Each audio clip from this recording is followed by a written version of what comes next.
নমস্কার বন্ধুরা, আপনারা দেখছেন আপনাদেরই প্রিয় ইউটিউব চ্যানেল কেরিয়ার প্লাস। বন্ধুরা, আজকে আমরা এই ভিডিওতে আলোচনা করব আরআরসি গ্রুপ ডি অর্থাৎ রেলওয়ে গ্রুপ ডির কোন জোনে কত অ্যাপ্লাই পড়েছে বা কত আবেদন পড়েছে। আপনারা দেখতে পারবেন যে কোন জোনে কত অ্যাপ্লাই পড়েছে। তো অবশ্যই ভিডিওটি আপনারা শেষ পর্যন্ত দেখুন। আপনারা এখনও পর্যন্ত যারা আমাদের চ্যানেলটিকে সাবস্ক্রাইব করেননি অবশ্যই করে রাখতে পারেন। তো বন্ধুরা দেখুন, রেজিস্ট্রেশনের লাস্ট দিন কিন্তু 12ই এপ্রিল। তো আপনারা অনেকে ভাবছেন যে পরে করব, তো ডেট কিন্তু আর বেশি দিন নেই, পরশু দিনই কিন্তু লাস্ট দিন।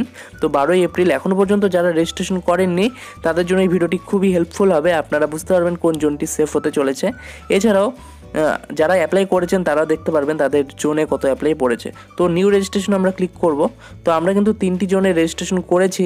তো আপনাদের জাস্ট আমরা দেখাবো যে কোন জোনে কত অ্যাপ্লাই পড়েছে। আমরা একটু আগে কিন্তু 3টি জোনে অ্যাপ্লাই করলাম অর্থাৎ রেজিস্ট্রেশন করলাম। তো শুধুমাত্র আপনাদের জন্য, আপনাদেরকে দেখানোর জন্য দেখুন, এখানে ওয়েস্ট বেঙ্গলের ক্যান্ডিডেটরা বেশি যেটা অ্যাপ্লাই করে সেটি হলো ইস্টার্ন রেলওয়ে কলকাতা, যেখানে 10,800টির মতো ভ্যাকেন্সি রয়েছে। তারপর সাউথ ইস্টার্ন রেলওয়ে কলকাতা, যেখানে কিনা 4,900টির মতো বা 4,868টির মতো কিন্তু ভ্যাকেন্সি রয়েছে, প্রায় 5,000-এর কাছাকাছি।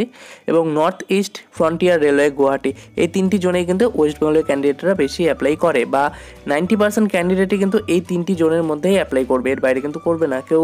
কিন্তু বেশিরভাগই কিন্তু ইস্টার্ন রেলওয়ে এবং সাউথ ইস্টার্ন রেলওয়ে কিন্তু ফোকাস করবে। তো আমি এখন দেখাবো এই 3টি রেলওয়েতে কত অ্যাপ্লাই পড়েছে এই আজ 10 এপ্রিল সন্ধ্যে 6:30 পর্যন্ত। তো একদম কারেন্ট ডাটা দিচ্ছি আমি একদম, কারণ এই 5 মিনিট আগে আমি 3টি জোনে রেজিস্ট্রেশন করলাম। বন্ধুরা, আপনারা দেখতেই পাচ্ছেন রেজিস্ট্রেশন করার পর ইমেল আইডিতে যেটা আসে সেটি হলো, দেখুন এখানে রেজিস্ট্রেশন নাম্বার এবং পাসওয়ার্ড চলে এসেছে এবং ওটিপি। তো ওটিপি আমি আর পাসওয়ার্ডটি আমি হাইড করে দিয়েছি। এখানে দেখুন এটি একটু আগে করা হয়েছে, দেখুন 6:18 আজ 10 এপ্রিল 6:18-তে এটি করা হয়েছে। তো আপনারা দেখতেই পাচ্ছেন একদম কারেন্ট ডাটা দিচ্ছি আমি। তো এইখানে দেখুন ইস্টার্ন রেলওয়ে কলকাতা অর্থাৎ ইস্টার্ন রেলওয়ে কলকাতায় আবেদন পড়েছে 8,91,884টি। তো বন্ধুরা 8,91,884টি। তো কম্পিটিশন কিন্তু অনেকটাই হাই ইস্টার্ন রেলওয়েতে, কিন্তু ইস্টার্ন রেলওয়ে কলকাতায় কিন্তু অনেকগুলোই ভ্যাকেন্সি রয়েছে, প্রায় 11,000-এর কাছাকাছি। তো 8,91,884 আবেদন পড়েছে আজকে 6:18 পর্যন্ত, অর্থাৎ একটু আগে, অর্থাৎ আজ 6:18 পর্যন্ত কিন্তু 8,91,000 কিন্তু পার হয়ে গেছে। তো আশা করা যায় কালকের মধ্যে বা আজ রাতেই হয়তো 9 লক্ষ পার হয়ে যাবে। বন্ধুরা, এখন আপনারা দেখতে পাচ্ছেন সাউথ ইস্টার্ন রেলওয়ে কলকাতা অর্থাৎ south eastern railway Kolkata ACR. তো বন্ধুরা এখানে একটু আগে কিন্তু রেজিস্ট্রেশন করলাম, এটা 6:25 বা 30 হবে। তো দেখুন এখানে আপনাদের রেজিস্ট্রেশন নম্বরটি দেখতে পাচ্ছেন, এখানে প্রায় 4,800 বা 4,900টির কাছাকাছি ভ্যাকেন্সি রয়েছে। তো এইখানে কিন্তু আপনারা দেখতে পাচ্ছেন 3,64,304টি আবেদন পড়ে গেছে। তো বন্ধুরা দেখতেই পাচ্ছি আমরা 3,64,304টি। তো এই জোনে কিন্তু আবেদন খুব কম পড়েছে, আপনারা চাইলে আবেদন করতে পারেন। বন্ধুরা এখন আমরা দেখব নর্থ ইস্ট ফ্রন্টিয়ার রেলওয়ে গুয়াহাটিতে কত আবেদন পড়েছে আমরা দেখব।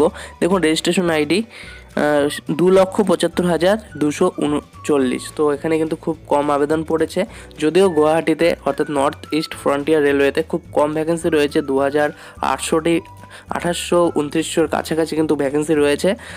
তো আপনারা একটু দেখে নেবেন। তো এখানে ভ্যাকেন্সি কম রয়েছে কিন্তু আবেদনও কিন্তু খুব কমই পড়েছে। তো আপনারা এখন প্রশ্ন করতেই পারেন যে কোন জোনে অ্যাপ্লাই করাটা সেফ হবে। তো বন্ধুরা আপনারা যে কোনো জোনেই অ্যাপ্লাই করতে পারেন, পুরোটাই আপনাদের ওপর। আপনারা যেখানেই অ্যাপ্লাই করে চাকরি পান না কেন, আপনারা কিন্তু ঘরে বসে কেউ চাকরি পাবেন না, আপনাদের পড়তে হবে। তো কোনো জনই সেফ নয়, কোনো জনই হার্ড নয়, আপনাদের পড়তে হবে, পড়লে আপনারা অবশ্যই পাস করবেন। তো আপনারা যে কোনো জোনেই অ্যাপ্লাই করতে পারেন, পুরোটাই আপনাদের ওপর। আমি জাস্ট আপনাদের দেখালাম যে কোন জোনে কত অ্যাপ্লাই পড়েছে, এবং আমি এই 3টি জোন নিয়ে আলোচনা করলাম বা দেখালাম, কারণ বাকি জোনগুলোতে আমার মনে হয় না ওয়েস্ট বেঙ্গলের কোনো ক্যান্ডিডেট করবে, বা ওয়েস্ট বেঙ্গলে অনেক ক্যান্ডিডেটই করে আমার দেখা, কিন্তু 90 থেকে 95% কিন্তু লোক বা ওয়েস্ট বেঙ্গলের ক্যান্ডিডেট কিন্তু এই কলকাতা অর্থাৎ eastern railway, south eastern railway এবং নর্থ ফ্রন্টিয়ার রেলওয়ে, এই 3টির মধ্যে যে কোনো একটিতে করবে। তার জন্য আমি এই 3টি দেখালাম। আশা করি ভিডিওটি আপনাদের ভালো লেগেছে। ভিডিওটি ভালো লাগলে অবশ্যই লাইক করে দিন।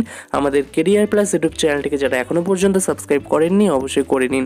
আজকের জন্য এই পর্যন্তই। ভিডিওটি প্রথম থেকে শেষ পর্যন্ত দেখার জন্য অসংখ্য ধন্যবাদ।